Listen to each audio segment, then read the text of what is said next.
Social മീഡിയയിലാകെ Hema committee report പുറത്തു വന്നതിന്റെ ചർച്ചകളിലാണ്. എല്ലാ മുഖ്യധാര വാർത്താ ചാനലുകളിലും ഇത് തന്നെയാണ് ചർച്ചാ വിഷയവും. സത്യം പറഞ്ഞു കഴിഞ്ഞാൽ ഈ പീഡനം നടക്കുമ്പോൾ ഇവരാരും തന്നെ, നടിമാരാകട്ടെ ഈ സ്ത്രീകളാകട്ടെ, ഇവരാരും തന്നെ ഈ നടക്കുന്നത് പീഡനമാണെന്ന് ഇവർക്ക് അറിയാൻ മേലാത്തതുകൊണ്ടാണോ? അതോ ഇവർ അന്നേരം ഒരു പീഡനം ആയിട്ട് ഇവർ കാണുന്നില്ലേ? പിന്നീട് എന്തെങ്കിലും പ്രശ്നങ്ങൾ വരുമ്പോൾ തന്നെ ഇത് പീഡനമാണ് എന്ന് പരാതി കൊടുക്കുന്നു. ഇതിലൊക്കെ എന്ത് അർത്ഥമാണുള്ളത്? സംഭവം നടക്കുമ്പോൾ ഇത് പീഡനമാണെന്ന് ഇവർക്കൊട്ട് അറിയത്തുമില്ല. പിന്നീട് മറ്റെന്തെങ്കിലും കാരണങ്ങളെ കൊണ്ട് ഇത് പീഡനമാണ് എന്ന് പറഞ്ഞ് പരാതിയും കൊടുക്കുന്നു. എന്ത് ന്യായമാണ് ഇതിനകത്തൊക്കെ ഉള്ളത്?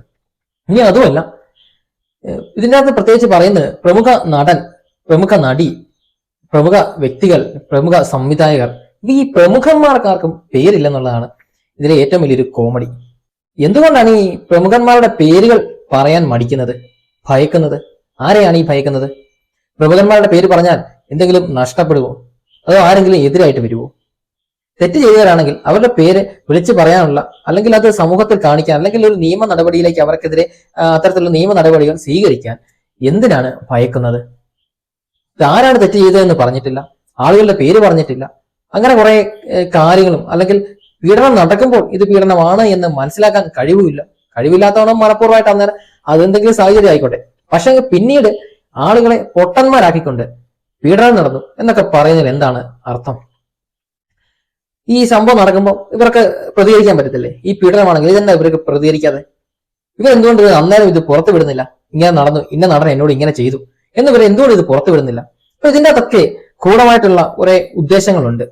ഇവർക്ക് ആവശ്യമുള്ള കാര്യങ്ങൾ നടക്കാതെ വന്നു കഴിയുമ്പോൾ ആണ് ഇത് പീഡനമാണെന്നും മറ്റ് കാര്യങ്ങളൊക്കെ ആണെന്നും പറയുന്നത്. ഒരു നടന്റെ പേര് ഈ കമ്മിറ്റി റിപ്പോർട്ടിനകത്ത്, ഹേമ കമ്മിറ്റിയിൽ പറയുന്നില്ലല്ലോ. അതെന്താണ്? ഇനി ചില വാർത്താ ചാനലുകളിൽ വന്ന വാർത്തകൾ കണ്ടു കഴിഞ്ഞാൽ സത്യം പറഞ്ഞു കഴിഞ്ഞാൽ അറയ്ക്കും. ഹേമ കമ്മിറ്റി റിപ്പോർട്ടിന് പ്രകാരം അതിനകത്ത് മൊഴി കൊടുത്ത ചില നടിമാരുടെ അമ്മമാരും നടികളും പറഞ്ഞത് നല്ല നല്ല നല്ല ചാൻസ് കിട്ടുന്നതിന് വേണ്ടി, നല്ല നല്ല സിനിമയിൽ ചാൻസ് കിട്ടുന്നതിന് വേണ്ടിയിട്ട് വഴങ്ങിക്കൊടുക്കുന്നതിൽ തെറ്റില്ല എന്നാണ് പറയുന്നത്. ഈ വഴങ്ങിക്കൊടുക്കുക എന്ന് പറഞ്ഞു കഴിഞ്ഞാൽ എന്താണെന്ന് ഇനി ഞാൻ പറയണ്ടല്ലോ അല്ലേ? കിടക്ക പങ്കിടുക എന്ന് തന്നെയായിരിക്കും അവർ ഉദ്ദേശിക്കുന്നത്. അങ്ങനെ വഴങ്ങിക്കൊടുക്കുന്നതിൽ തെറ്റില്ല എന്നാണ് ചില നടിമാരുടെ അമ്മമാരും ചില നടിമാരും പറയുന്നത്. അവസാനം ചാൻസ്, സിനിമയിൽ അവസരം കിട്ടാതെ വന്നു കഴിയുമ്പോഴത്തേക്കാണ് ഈ നേരത്തെ വഴങ്ങിക്കൊടുത്ത സംഭവം പീഡനമായി മാറുന്നത്. എന്തൊരു വിരോധാഭാസമാണല്ലേ? ഇതിന്റെയൊക്കെ പുറകെ പിടിക്കാനും ഇതിനെയൊക്കെ പൊക്കിക്കൊണ്ട് നടക്കാനും ആളുകളുണ്ടല്ലോ എന്ന് നോക്കുമ്പോഴത്തേനാണ്. ഇതുപോലെ ഒരുപാട് വഴങ്ങലുകൾ ഈ മേഖലയിൽ നടക്കുന്നുണ്ടായിരിക്കാം. അതുകൊണ്ടാണല്ലോ ഇപ്പം ഇത്രയും വലിയൊരു വിഷയമായി, വലിയൊരു പ്രശ്നമായി, അതിനുവേണ്ടി തന്നെ ഒരു കമ്മിറ്റി റിപ്പോർട്ടും തയ്യാറാക്കാൻ, അല്ലെങ്കിൽ റിപ്പോർട്ട് തയ്യാറാക്കാൻ ആളെ നിയോഗിക്കുന്നതൊക്കെ ഉണ്ടായത്. അപ്പോൾ നേരത്തെ നടന്ന ചില വഴങ്ങലുകൾ പിന്നീട് അത് പീഡനങ്ങളായി മാറുന്നു. ഇതാണ് ഇവിടെ സംഭവിക്കുന്ന യഥാർത്ഥമായിട്ടുള്ള കാര്യം, അല്ലാണ്ട് മറ്റൊന്നും തന്നെയല്ല. അവസരങ്ങൾ കിട്ടാതെ വന്നു കഴിയുമ്പോൾ ഈ വഴങ്ങലുകളെല്ലാം പീഡനമായി മാറുന്നു.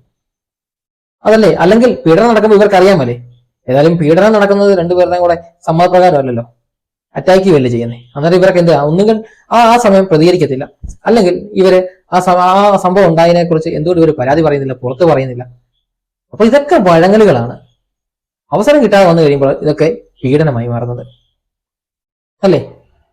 ഞാൻ ഈ പറയുന്ന കാര്യങ്ങൾ കേൾക്കുന്ന എന്റെ പ്രിയപ്പെട്ട സുഹൃത്തുക്കളെ, നിങ്ങളുടെ അഭിപ്രായം എന്താണ്? നിങ്ങൾ ഈ വീഡിയോയുടെ താഴെ നിങ്ങൾ കമന്റ് ആയിട്ട് രേഖപ്പെടുത്തണം.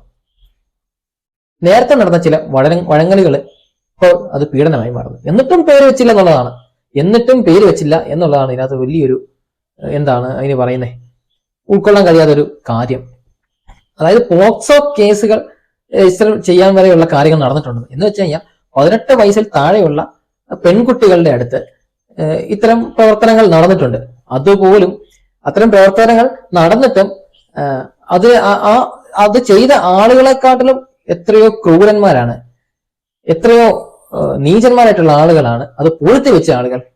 18 വയസ്സ് തികയാത്ത ഒരു പെൺകുട്ടിക്ക് നേരെ ഉണ്ടാക്കിയിരിക്കുന്ന ഒരു ലൈംഗിക അതിക്രമം, അതിനെതിരെ ഒന്നും ചെയ്യാതെ, അത് മിണ്ടാതെ ഒതുക്കി വെച്ച, അതൊരു പരാതിക്ക് പോകാനോ അല്ലെങ്കിൽ ആ തെറ്റ് ചെയ്തവനെതിരെ നടപടി ഉണ്ടാകാനോ നിയമ നടപടി സ്വീകരിക്കാനോ തയ്യാറാകാതെ ഇത് പൂഴ്ത്തി വെച്ച 18 വയസ്സിൽ താഴെയുള്ള പെൺകുട്ടിക്ക് നേരെ നടന്ന ലൈംഗിക അതിക്രമം, അത് പൂഴ്ത്തി വെച്ചവന്മാരല്ലേ ഏറ്റവും വലിയ ദുഷ്ടന്മാരെ?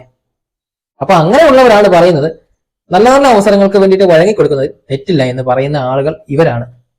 അവസരം കിട്ടാതെ വന്നു കഴിയുമ്പോഴാണ് ഇതൊക്കെ പോക്സോയും അതുപോലെ തന്നെ ഇതൊക്കെ പീഡനങ്ങളുമായി മാറുന്നത്. എന്താണേലും വരും ദിവസങ്ങൾ കൂലങ്കഷമായ ചർച്ചകൾ ഉണ്ടാകും ഹേമ കമ്മിറ്റിയെ കുറിച്ച്. നമുക്ക് കാണാം എന്തൊക്കെയാണ്, ആരൊക്കെയാണ്, ആരുടെയെങ്കിലുമൊക്കെ പേര് പുറത്തു വരുമോ ഇല്ലയോ എന്ന് നമുക്ക് വരും ദിവസങ്ങളിൽ നമുക്ക് കാണാം. എന്തായാലും പ്രമുഖ നടൻ ചില ആളുകളെ ഒതുക്കിയെന്നും പ്രമുഖ നടന്മാർ ചേർന്ന് മാഫിയ ചേർന്ന് സിനിമാ മേഖലയെ കൈവെള്ളയിൽ ഒതുക്കാൻ ശ്രമിക്കുന്നു എന്നും തരത്തിലുള്ള വാർത്തകളാണ് ഇപ്പോൾ വന്നുകൊണ്ടിരിക്കുന്നത്. എന്താണ് ഇനി നടക്കാൻ പോകുന്നതെന്ന് നമുക്ക് ഒന്ന് കണ്ടറിയാം. അപ്പം ഈ സംഭവം നടക്കുമ്പോൾ തന്നെ യൂത്ത് കോൺഗ്രസിന്റെ സംസ്ഥാന വൈസ് പ്രസിഡന്റ് അബിൻ വർക്കി ഇതിനെതിരായിട്ടൊരു പരാതി കൊടുത്തിട്ടുണ്ട്. ഇതിനകത്ത് നടന്നിരിക്കുന്ന സ്ത്രീവിരുദ്ധമായിട്ടുള്ള സർവ്വ കാര്യങ്ങളും പുറത്തു കൊണ്ടുവരണം, അങ്ങനെ നടന്ന അതിക്രമങ്ങൾ കാട്ടിയ ആളുകൾക്കെതിരെ നടപടി ആവശ്യപ്പെട്ടുകൊണ്ട് പരാതിയുമായി പോയിരിക്കുകയാണ് അബിൻ വർക്കി. അപ്പൊ കൂടുതൽ ആളുകൾ ഇതിനെതിരെ സംസാരിക്കാൻ രംഗത്ത് വരും. അപ്പോൾ നമുക്ക് കാണാം എന്താണ് ഹേമ കമ്മിറ്റി റിപ്പോർട്ടുമായി ബന്ധപ്പെട്ട് ഇനി നടക്കാൻ പോകുന്ന ചർച്ചകളെന്നും സംഭവവികാസങ്ങളെന്നും.